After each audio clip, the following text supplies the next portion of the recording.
The phrase crossing the Rubicon, it means to go beyond a point of no return. And we're going to go through the origin of this phrase using a riveting story.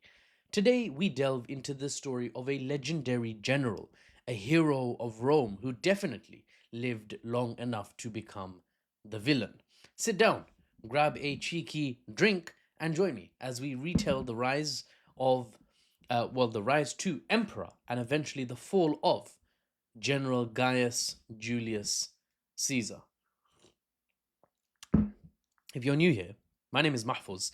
I do news and geopolitical analysis and history now, and usually I don't have the time to cut and edit. So if you're expecting amazing animations, you've come to the wrong video, my friend. If you're expecting slick edits, you've also come to the wrong video. For better or worse, I'll try to keep it one take. So let's get stuck in. It's January of the year 49 BC. It's a chilly night in northern Italy, and a general has a decision to make here that, little did he know at the time, would change the course of world history. Before we get there, let me set the scene and explain all the way up to this fateful January night of the year 49 BC. Let's build up to it.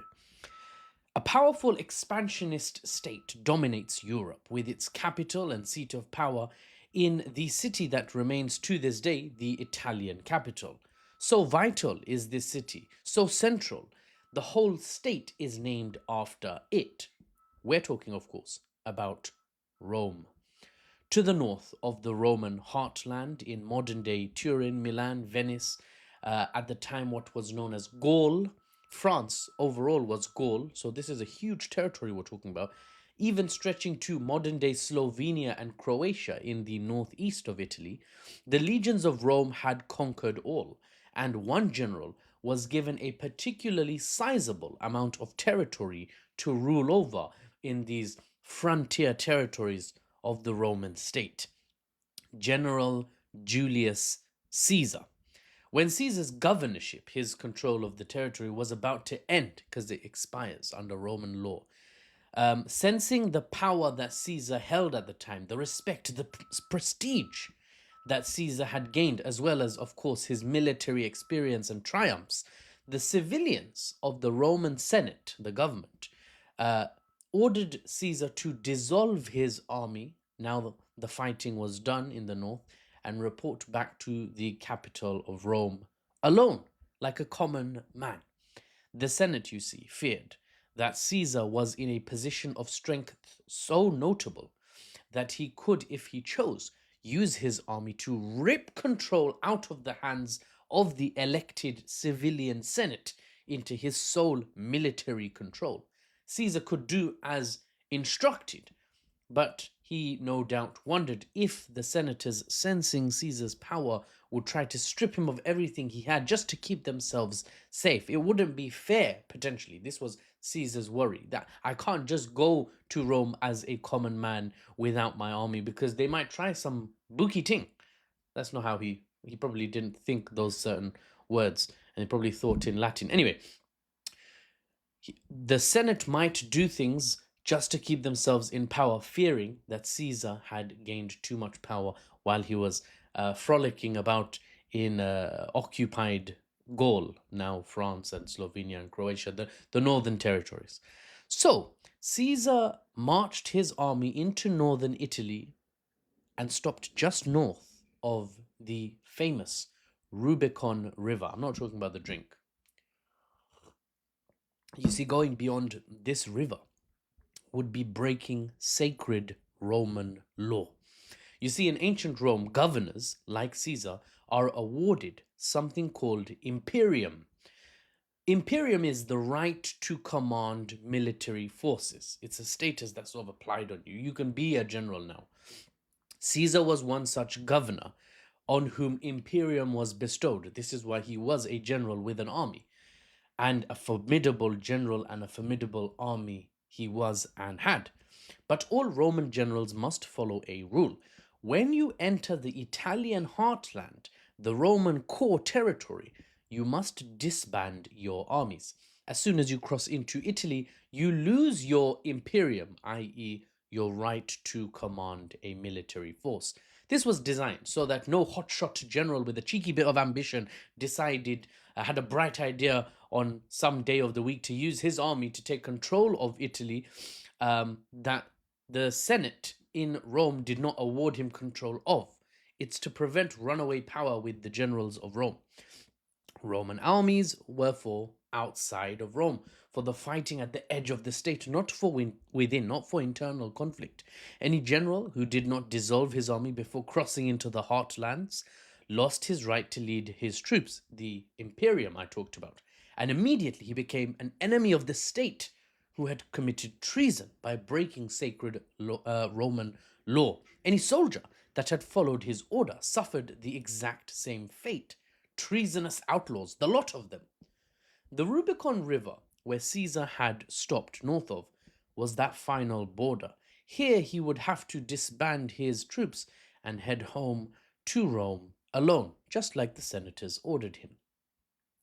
Or he could use his prestige, his experience, and his power, loyal Roman legions at his command, to march with his army straight into the capital and seize power for himself, ultimate power.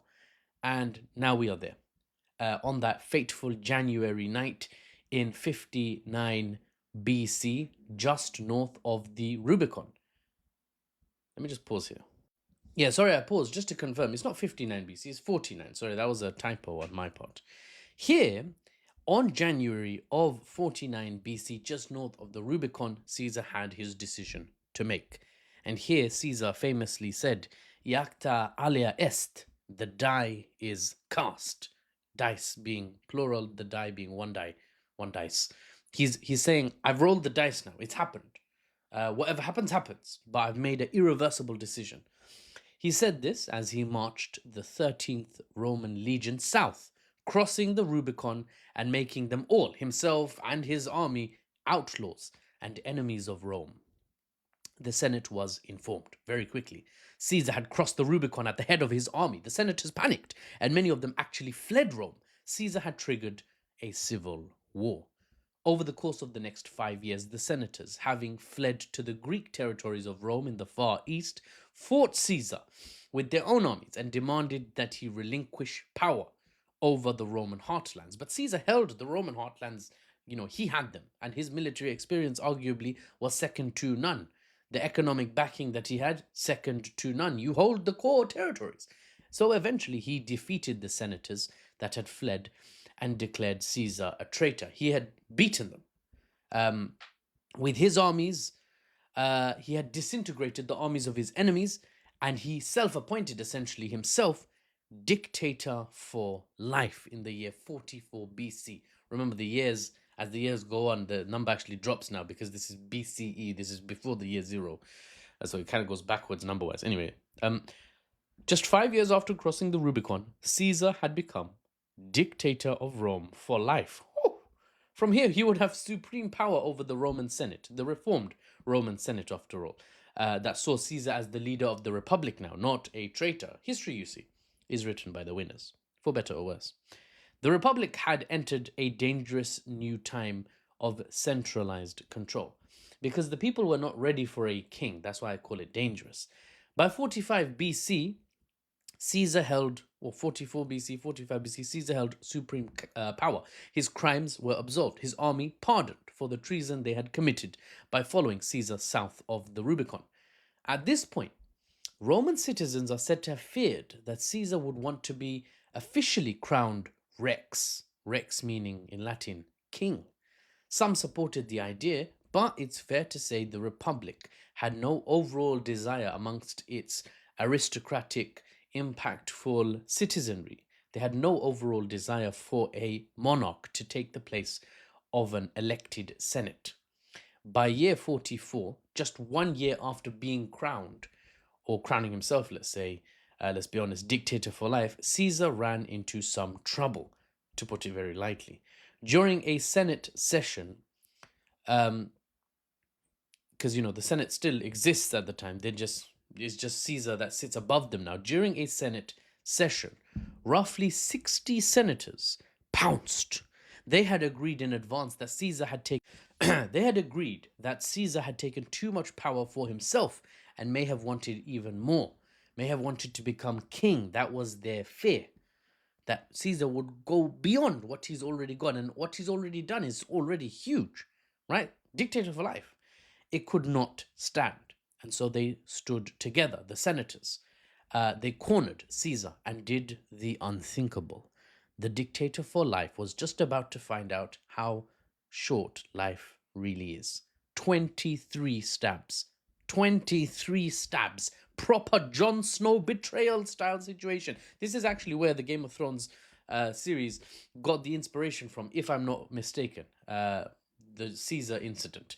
When the senators exited the theatre of Pompeii, where the meeting was being held, Gaius Julius Caesar was dead. Rome never quite recovered its pre-Caesar system of governance and stability. Caesar's death led to another civil war. Pro-Caesar loyalists who had deified him turned him into a sort of deity to be worshipped, and obviously the Senate-backed Republic supporters who wanted the end of Caesar, and they basically got what they wanted. The civil war was brutal, and when the dust settled, a new strongman had taken the reins and calmed the Roman state down, placated the Roman state through force. Gaius Octavius, who renamed himself Augustus, he took control through force and reformed Roman governance to operate under a supreme emperor. Bun the republic, bruv. We're gonna go to one-man centralized rule.